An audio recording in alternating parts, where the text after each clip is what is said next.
Mister Praveen sir, assistant manager, mister Sumit sir, diploma principal doctor Santosh sir, संस्थान के समस्त शैक्षणिक गैर शैक्षणिक सदस्य एवं समस्त विभाग के छात्र छात्राएं, आज हम सभी इस ऐतिहासिक दिन के अवसर पर इस महत्वपूर्ण समारोह में आपका हार्दिक स्वागत करते हैं। आज हम 78वां स्वतंत्रता दिवस का पावन पर्व मना रहे हैं, जो हमारे देश की आजादी की उत्कृष्टता का प्रतीक है। 15 अगस्त 1947 को हमारे महान वीर जवानों ने और महान राजनीतिक नेताओं ने भारतीय समाज के लिए अद्वितीय उपहार दिया। इस स्वतंत्रता दिवस पर हम अपने देश की महानता और उसकी साहसिक वीरता को स्मरण करने का समय है। हमें एकजुट होकर अपने देश के उत्थान के लिए प्रतिबद्ध रहना है। इस साल स्वतंत्रता दिवस 2024 की ऑफिशियल थीम विकसित भारत है। यह थीम 2047 तक भारत को एक विकसित राष्ट्र में बदलने के सरकार के दृष्टिकोण का प्रतीक है। यह थीम बुनियादी ढांचे, प्रौद्योगिकी, शिक्षा और स्वास्थ्य सेवा जैसे प्रमुख क्षेत्रों में ध्यान केंद्रित करेगी।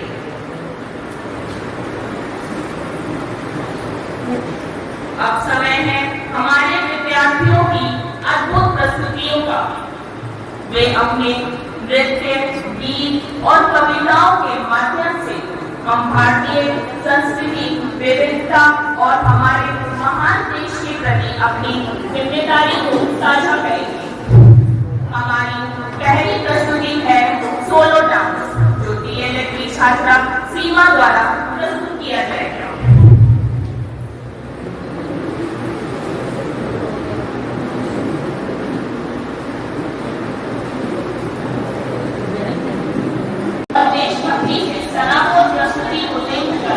समस्त उपस्थित जन के मन हर्षित हो गए हैं। इसी बात पे मैं कुछ पंक्तियां कहना चाहती हूँ। सुंदर है जग के सबसे नाम भी प्यारा है, जहाँ जाति भाषा से बढ़कर देश प्रेम की धारा है। निश्चल पावन प्रेम पुराना, वो भारत देश हमारा है। इन पंक्तियों के साथ मैं अपने आज के कार्यक्रम को आगे लेकर चलती हूँ। अब मैं बीएड की छात्रा संतोष कुमारी, जो कि काकोरी कांड पर अपने कुछ भाव प्रस्तुत करेंगे।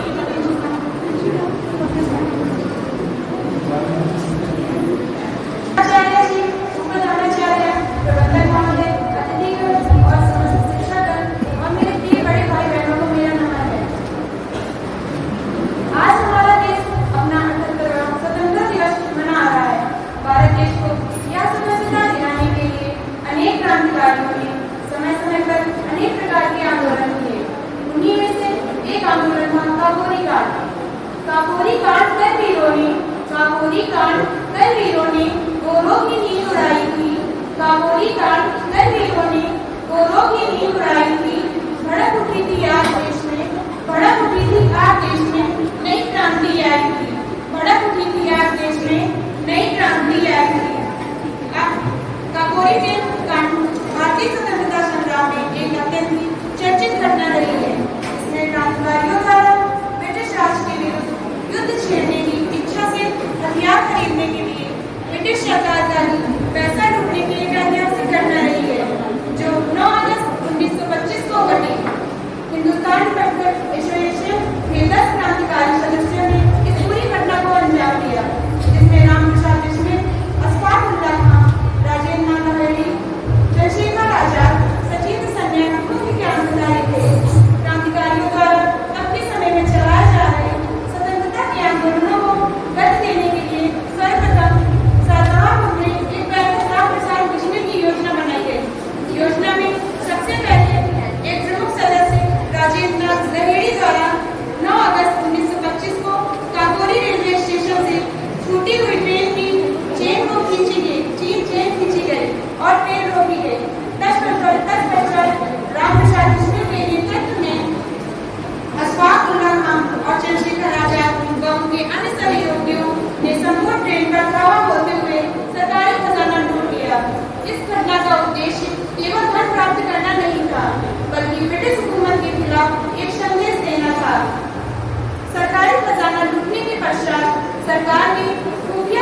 उसकी पंक्तियां इस प्रकार हैं।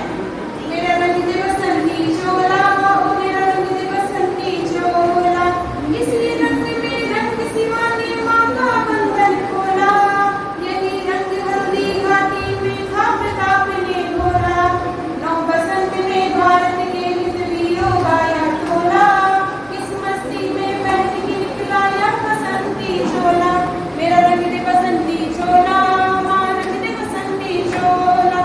कृष्ण जी ने एक अत्यंत महत्वपूर्ण रचना की जिसे समस्त क्रांतिकारियों का मंत्र बन गई। सर्वरोशी की तमन्ना, सर्वरोशी की तमन्ना अब हमारे दिल में है, सर्वरोशी की तमन्ना अब हमारे दिल में है, देखना है जोर कितना बाजुए का दिल में है, देखना है जोर कितना बाजुए का दिल में है, वक्त आने दे बता देंगे तुझे ए आसमां, वक्त आने दे तुझे ए बता देंगे आसमां, हम अभी से क्या बताएं क्या हमारे दिल में है, हम अभी से क्या बताएं क्या हमारे दिल में है। अंत में 22 अगस्त 1927 को एक फैसले में रामप्रसाद बिस्मिल, राजेंद्र लहरी और अन्य क्रांतिकारियों को सजा सुनाई गई। मैं इसे कुछ पंक्तियों द्वारा व्यक्त करना चाहती हूँ। अपने लहू से सींचा है, अपने लहू से सींचा है आजादी को मत वालों ने, अपने लहू से सींचा है आजादी को मत वालों ने, दे दी अपनी जान, दे दी अपनी जान भारत माँ के लालों ने, दे दी अपनी जान भारत माँ के लालों ने। अंत में आज हम स्वतंत्रता के इस सुखद अनुभव को प्राप्त कर चुके हैं, लेकिन हमें कभी नहीं भूलना चाहिए कि इस स्वतंत्रता के पीछे कितने बलिदानों की कहानी छुपी हुई है। हमें काकोरी कांड जैसी महान घटनाओं से प्रेरणा देनी चाहिए और अपने देश की सेवा के लिए हमेशा तत्पर रहना चाहिए। धन्यवाद।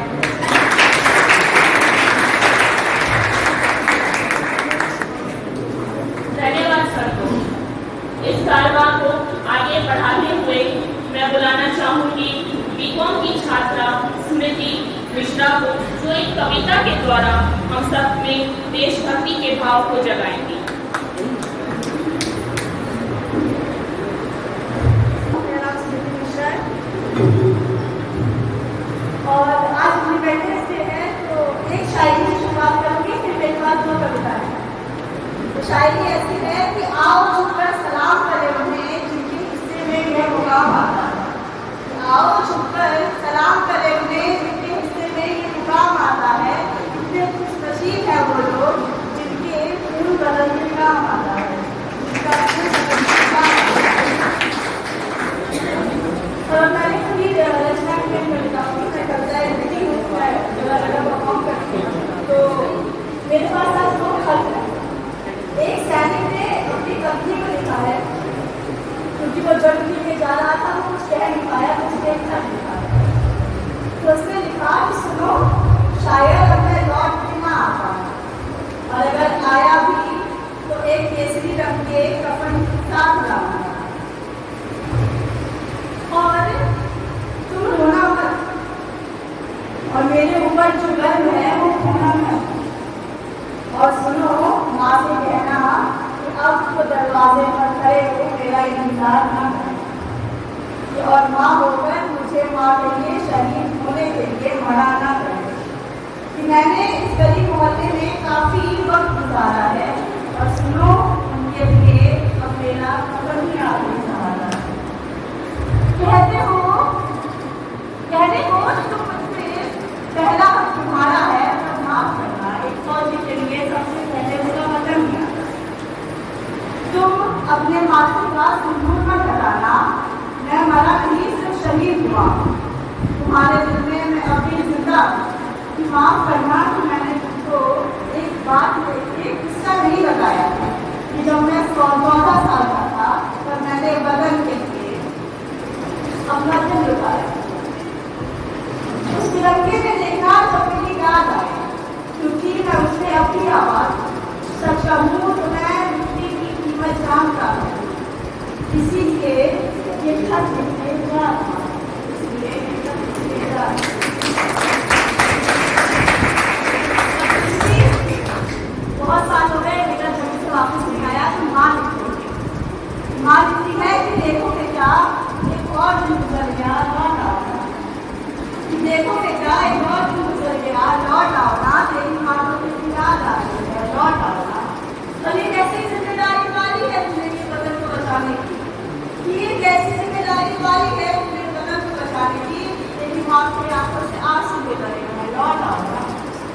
कि सच कहूं तो ये चीज मैं बार-बार इसलिए लिख रही हूँ क्योंकि मुझे खुद नहीं पता कब वापस आएगा। ये खत मेरा उसका पहुंच नहीं पाएगा कि वो डाकिया होगा वहाँ पे जहाँ पे तू है, वो पहुंचा पाएगा ये मेरे खत और मुझे पढ़ पाएगा कि तू बार-बार एक ही शब्द कर रोने लगेगा। माँ ने मुझे बुलाया है तो सच कहूँ कि जब लौट नहीं पाएगा तो तू दुखी हो जाएगा कि मैं जानती हूँ कि जिसका तुम्हें जो तू पर निभा रहा है उसको तुम्हें माँ माने। तूने अपनी जिम्मेदारियों का बोझ अच्छे से उठाया। बस सच कहूँ तो मैं जानती हूँ कि ये खत तुझ तक पहुँच नहीं पाएगा। वहाँ कोई डाकिया है जो ये तुझे खत पढ़ा पाएगा। तू भगवान के पास चलेगा और मैं तुझको रोज समझाती हूँ मेरे दिल में आज क्या क्या हुआ। एक कोरे कागज पे मैं रोज बताती कि बस तेरी फोटो के नीचे रखे सारे खत तुझ तक पहुँच जाएंगे। और ये फिल्म वालों से बोलो ना कि खत पर चेहरा दिखाने के तरीके मैं मुझे भी सिखाएंगे। ये खत पर चेहरा दिखाने वाले तरीके मुझे भी सिखाएंगे।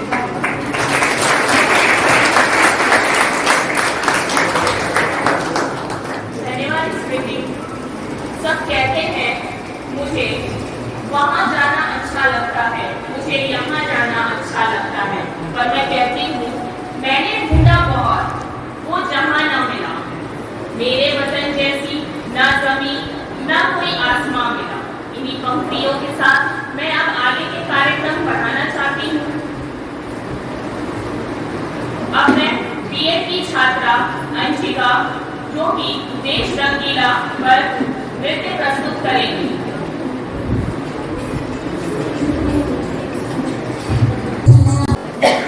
लगता है इनका नृत्य देखकर पूरा वातावरण देशमय हो गया है, देशभक्ति में डूब गया है। इसी को देखकर मुझे कुछ पंक्तियां याद आ रही हैं जो मैं आप सबके साथ साझा करना चाहती हूँ। गंगा यमुना यहाँ नर्मदा मध्यम मस्जिद के सब विराजे, शांति प्रेम की नेता शिक्षा मेरा भारत सदा सर्वदा। अब मैं बुलाना चाहूंगी आदरणीय विभा मैम को जो अपने देश प्रेम के भाव को कुछ पंक्तियों के साथ हम सबके साथ साझा करेंगी।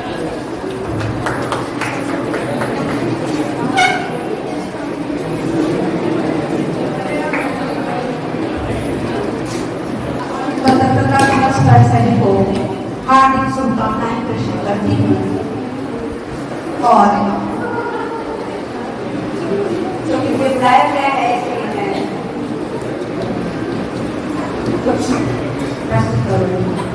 तो सबसे पहले तो मैं जो भी मेरी आदत है और वो लाइन मुझे बहुत अच्छी लगती है वो स्वतंत्रता संग्राम को इन पंक्तियों ने कर दी थी।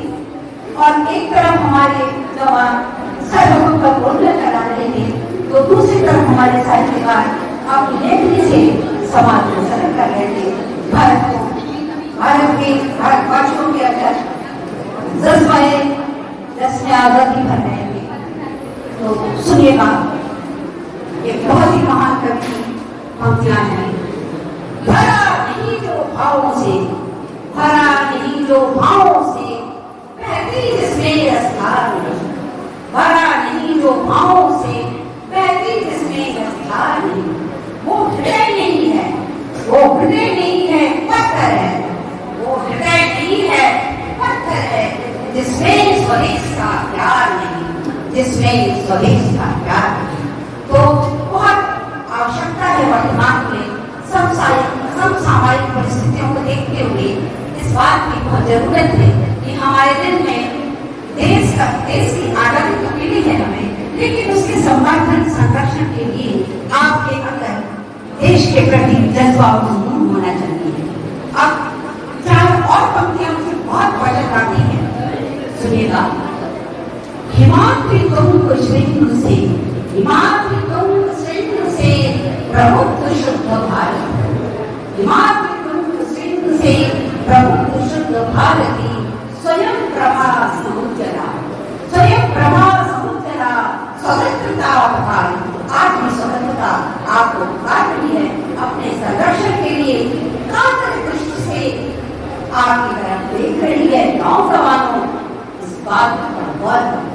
हिमालयम सिंह से प्रबुद्ध शुद्ध भारती स्वयं प्रभा समुद्रा भद्रता विमान अमर्त्य वीर पुत्र हो अमर्त्य वीर पुत्र हो कि दृढ़ प्रतिज्ञ सोच लो अमर्त्य वीर पुत्र हो कि दृढ़ प्रतिज्ञ सोच लो सपूत मातृभूमि के बड़े करो बड़े बड़े बड़े और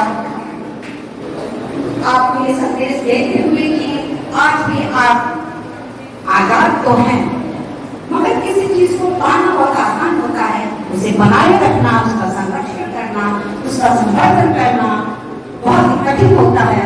तो आज नौजवानों आपके कंधों पर बहुत बड़ा भार है जिसे आपको वहन करना है। अब मैं अपनी स्वरचित एक रचना को प्रस्तुत कर रही हूँ। इसका शीर्षक है आजादी सरल नामिनी। आजादी सरल नामिनी। देखिए क्या क्या हुआ था आप आजाद हुए। कितनी माताओं की गोद सूनी हुई कितनी माताओं की गोद सूनी हुई बाप के लाल वापस न आए कभी कितनी माताओं की गोद सूनी हुई बाप के लाल वापस न आए कभी। और क्या हुआ बहनों की राखियां थाल में रह गई बहनों की राखियां थाल में रह गई आरती का दिया जल न पाए कभी बहनों की राखियां थाल में रह गई आरती का दिया जल न पाया कभी। और क्या हुआ एक एक शब्द पर गौर करिएगा तालियां मत बजाइएगा बहुत ही ध्यान से एक एक शब्दों पर ध्यान जोगती रह गई पत्नियां पातिया जोगती रह गई पत्नियां पातिया पाति प्रियतम की घर पर नाई कभी जोगती रह गई पत्नियां पातिया पाति प्रियतम के घर पर नाई कभी। और आगे दृश्य नवजात शिशु को मिल न पाई कभी नवजात शिशु को मिल न पाई कभी एक झलक प्यारे पिता की कभी नवजात शिशु को मिल न पाई नहीं एक झलक अपने प्यारे पिता की आखिरी सांस तक शत्रुओं से लड़े आखिरी सांस तक शत्रुओं से लड़े हर हाल में भी न मानी कभी आखिरी सांस तक शत्रुओं से लड़े हर हाल में भी न मानी कभी जीते जी माँ का दामन जीते जी माँ का दामन न छूने दिया जीते जी माँ का दामन न छूने दिया रंग रंजित थे फिर भी हटे ना कभी रंग रंजित थे फिर भी हटे ना कभी सांस थमने लगी वंदे मातरम कहा जा रहा साथियों आगे रहना सभी सांस थमने लगी वंदे मातरम कहा जा रहा साथियों आगे रहना सभी आहुति प्राण की वीर बाहुओं ने दी आहुति प्राण की वीर बांकुड़ों ने दी, देशवासियों आजादी सरन्ना मिली। वीर बांकुड़ों की प्राणों की आहुति दी, देशवासियों आजादी सरन्ना मिली, सरन्ना मिली। तो आपके बच्चे समेत करके आजादी के लिए सारी भोग विलास भौतिकता को छोड़ करके जरा सा आप इस घर की सोचेंगे तो आप एक अच्छे भारतवासी कहलाएंगे। जय हिंद, वंदे मातरम।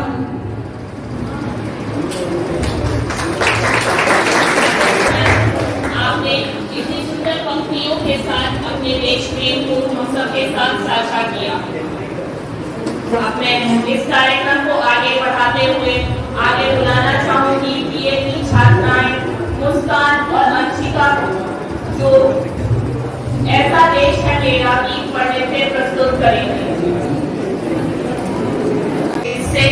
जिससे हम यहाँ उपस्थित हर लोगों के रोम रोम प्रफुल्लित हो गए हैं और देशभक्ति में हर कोई रंग गया है। इसी कार्यक्रम को अब आगे बढ़ाते हुए मैं बीएड की छात्रा होली को बुलाना चाहूंगी, जो हम सबके समक्ष एक सुंदर देशभक्ति गीत लेके प्रस्तुत होगी।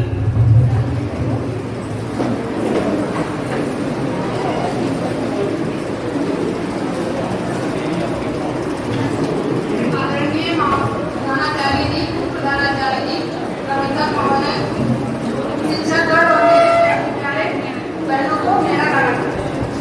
मैं आप लोग के सामने एक गीत प्रस्तुत करने जा रही हूँ।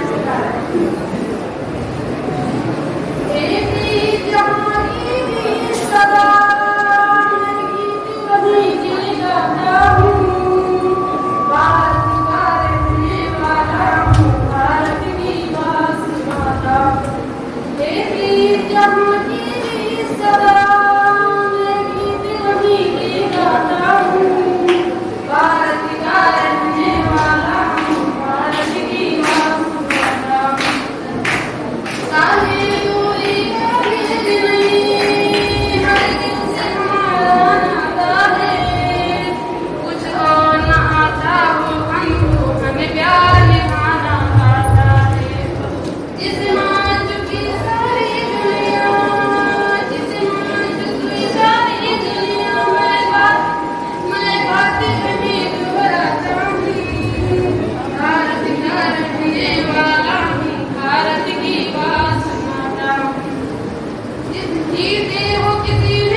मंच पर आकर इस ऐतिहासिक दिन पर हम सब से दो शब्द कहें।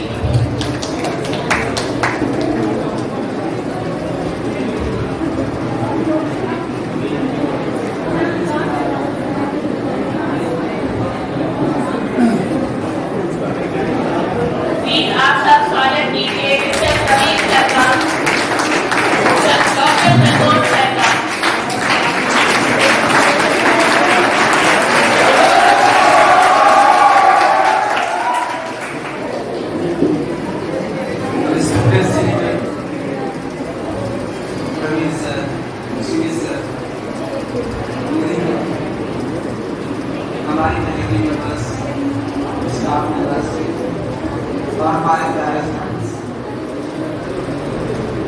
आज का जो आप ये वाला प्रोग्राम बहुत ही सराहनीय रहा और हम देश प्रेम से वो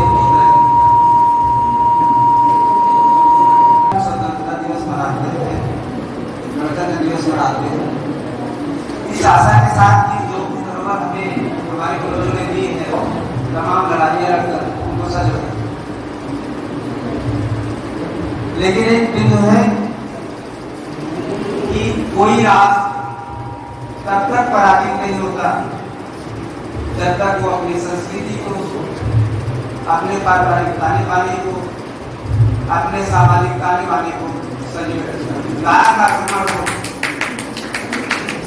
अगर हम इनको सजो के रखते हैं तो कभी भी हम पराजित नहीं हो सकते। पिछले 800 साल में हमारा देश जो गुलाम था उसके तमाम विधर्मियों ने, आक्रांताओं ने आक्रमण किया, लेकिन अपने संस्कृति या लोगों ने बचा के रखा। तो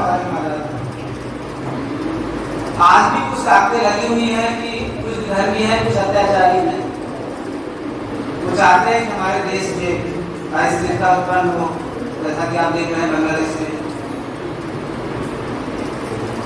जो ज्ञान की बातें करते हैं उनके मुंह से आज कुछ नहीं निकल रहा।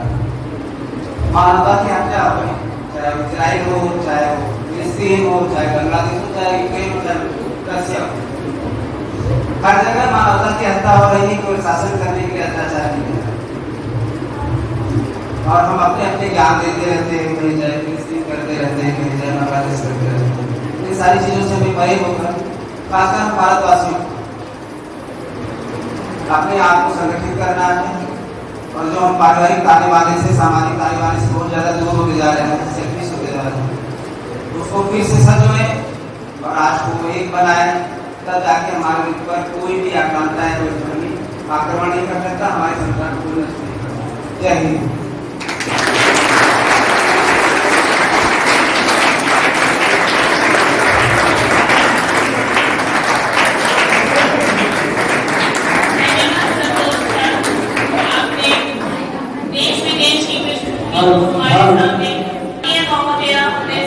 डॉक्टर राखी नरसिंह से अनुरोध करूंगी कि वह मंच पर आकर इस ऐतिहासिक दिन पर हम सबसे दो शब्द कहें।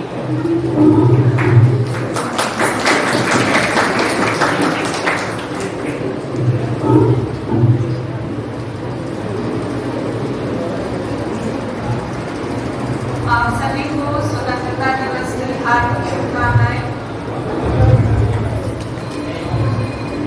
ये हमारा 78वां स्वतंत्रता दिवस है, अर्थात हम 77 वर्ष पूर्ण कर चुके हैं और इस वर्ष को अभी हमारी एक छात्रा ने काकोरी कांड के ऊपर अपने विचार दिए थे, क्योंकि इस वर्ष को काकोरी ट्रेन एक्शन की शताब्दी वर्ष के रूप में मनाया जाए, ऐसा सरकार की ओर से निर्देश जारी हुआ। काकोरी कांड के अंग्रेजों ने नाम दिया था और हाल तक वो प्रचलित भी रहा, लेकिन हम सब जानते हैं कि जब हम कांड शब्द का प्रयोग करते हैं तो उसका मतलब होता है कुछ ऐसा जो अनुशासन में नहीं था, जो वांछित नहीं था, अनडिजायरेबल था, इसलिए उसका नाम बदला गया, उसे काकोरी ट्रेन एक्शन भी कहा गया। और ये घटना है 9 अगस्त 1925 की।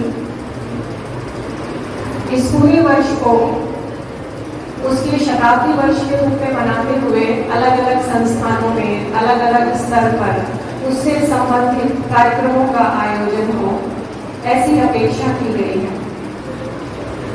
जरूरत भी है, क्योंकि हम भूलते जा रहे हैं कि जिस आजाद भारत में हम श्वास ले रहे हैं, उसकी आजादी की कीमत कितनी बड़ी चुकानी पड़ी है। और अगर आज भी हम जागरूक नहीं होंगे, हमारी राष्ट्रीय चेतना प्रबल नहीं होगी, तो आजादी फिर से खतरे में पड़ जाएगी। अभी एक गाना प्रस्तुत किया गया। बहुत सुंदर भी लगता है गाना, देश मेरा रंगीला। लेकिन माँ ने जो ये 3 रंग के रंगीले वस्त्र पहने, उससे पहले उन्होंने अपनी बलिवेदी पर कई सारे बलि भी स्वीकार की, मांगी है। राम प्रसाद बिस्मिल जो कि काकोरी ट्रेन एक्शन में एक मुख्य पूरी जो भूमिका थी वो उनकी थी।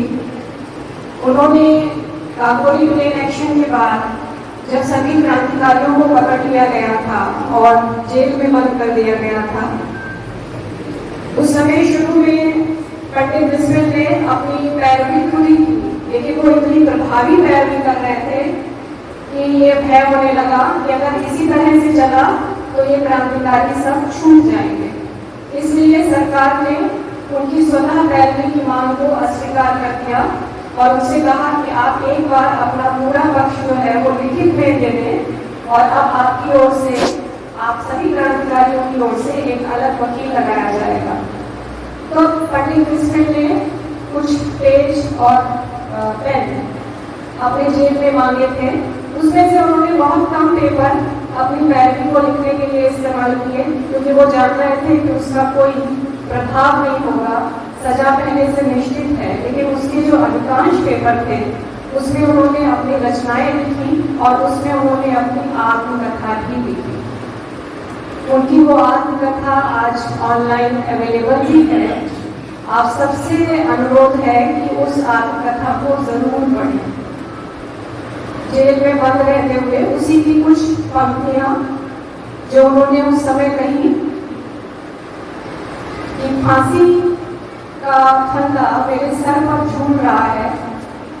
मैंने अदालत में आते जाते पुलिस अधिकारियों को, न्यायाधीशों को बहुत कुछ सुनाया और मुझे पता है कि उनके हृदय में मेरी बातें चुभ रही होंगी। आज मेरा कोई सहारा लेने वाला, कोई आशना नहीं है, लेकिन परमपिता परमात्मा की मुझे याद है। गीता पढ़ता हूँ तो बहुत संतोष होता है। गीता में कहा गया कि जो भी कुछ करना है वो इस भाव से करना है कि आप उसको अपने लिए नहीं कर रहे हैं, आप उसे एक उच्चतर लक्ष्य के लिए समर्पित कर रहे हैं। उसी भाव से मैंने इस देह का पालन पोषण किया, जो भी किया इसी विचार से किया कि वो हमारे देश को मजबूत बनाएगा, वो हमारे देश के लिए आजादी लेकर आएगा। और अंत की जो की पंक्तियां हैं कि ये बहुत बड़ा सौभाग्य है कि ये तुच्छ शरीर 1857 की क्रांति के बाद इस संयुक्त प्रांत से ऐसा पहला शरीर है जिसे मां अपनी बलिवेदी पर स्वीकार कर रही है। इस बात का उन्हें गर्व था। सरफरोशी की तमन्ना अब हमारे दिल में है। अभी छात्रा ने उसका जिक्र भी किया, थोड़ा सा गलती हो गई और मुझे लगता है बहुत सारे लोग वो गलती करते हैं।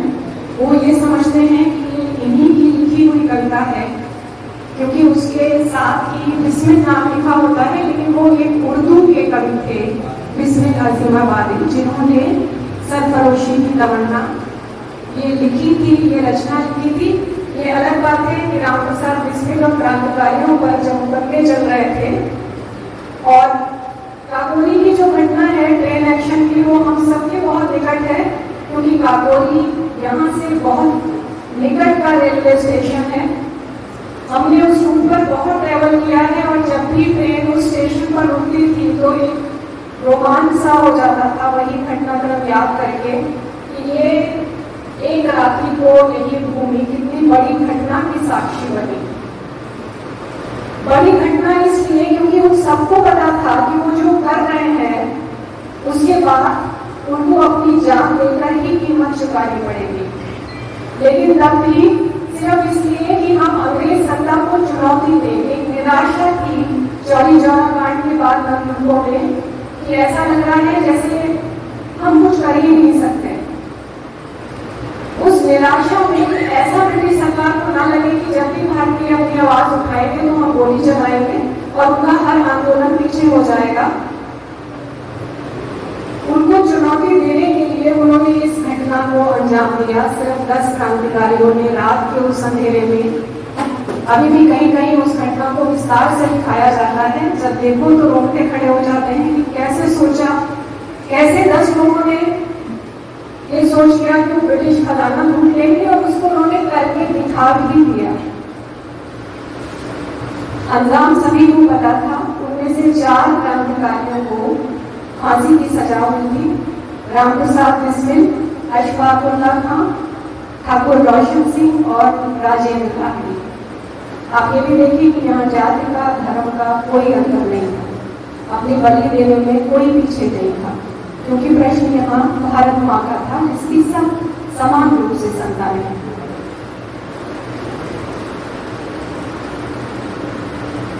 रामप्रसाद बिस्मिल को जो फांसी हुई थी वो गोरखपुर की जेल में हुई थी। ब्रिटिश सरकार इतनी आतंकित थी कि उन्होंने सबको अलग अलग जेलों में बंद किया था। पूरा मुकदमा जो चला था वो लखनऊ में ही हजरतगंज की ही एक कोठी में चला था, और उसके बाद अलग अलग जेलों में बंद किया गया और वहीं पे सबको फांसी हुई। इन 4 लोगों के अलावा और सबको भी, किसी को उम्र कैद, किसी को 10 वर्ष की कैद, किसी को काला पानी। हिंदुस्तान रिपब्लिक एसोसिएशन जो क्रांतिकारियों का संगठन था, उसके कई सदस्यों को पकड़ के सजा सुनाई गई। आवश्यकता है कि हम इन सब क्रांतिकारियों, इन देशभक्तों की कहानियों को, इनके विचारों को सुने, उससे रूबरू हो। इनकी आत्मकथा में से ही रामप्रसाद बिस्मिल की 2-4 लाइनें जो मुझे जिन्होंने बहुत प्रभावित किया, वो आप लोगों के सामने भी रखना चाहूंगी। बला से हमको लटकाए अगर सरकार फांसी से, लटकते आए अक्सर बैठ रहे इंसान फांसी से। लबे गंभी न खोली जालिमों ने हथकड़ी मेरी। लबे गंभी मतलब मरते दम तक भी न खोली जालिमों ने हथकड़ी मेरी। और ये शिकायत है इसलिए उनको, तमन्ना थी कि करता मैं निपटकर प्यार फांसी से। इच्छा ये थी कि मैं फांसी से प्यार करूं उसके फंदे से, लेकिन मेरी हथकड़ियां ही नहीं खोली गई। लेकिन उसके बाद का सुकून देखिए, खुली है मुझको लेने के लिए आगोश आजादी। आजादी अपने आगोश में मुझे लेने के लिए आज खड़ी है। खुशी है हो गया महबूब का दीदार फांसी से। सोचिए कितने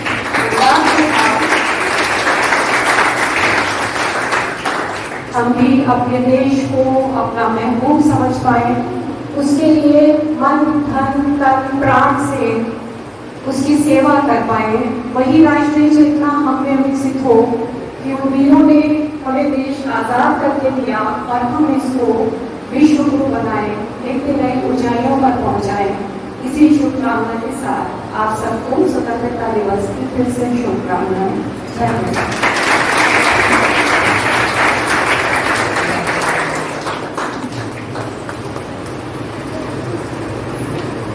धन्यवाद मैम इस प्रेरणादायक भाषण के लिए, जिससे हमें अपने जीवन में उतार कर आगे अग्रसर होने की प्रेरणा मिलेगी।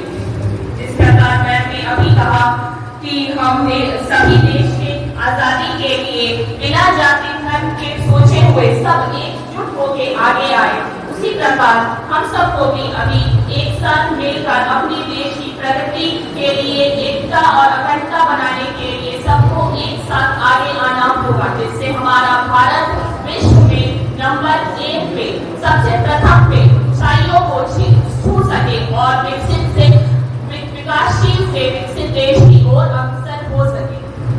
आइए इस स्वतंत्रता दिवस पर हम सब यह संकल्प करें कि हम अपने देश को और महान बनाएंगे। अब मैं इस कार्यक्रम को समापन की ओर घोषणा करती हूँ और आप सभी को स्वतंत्रता दिवस की हार्दिक शुभकामनाएं देती हूँ।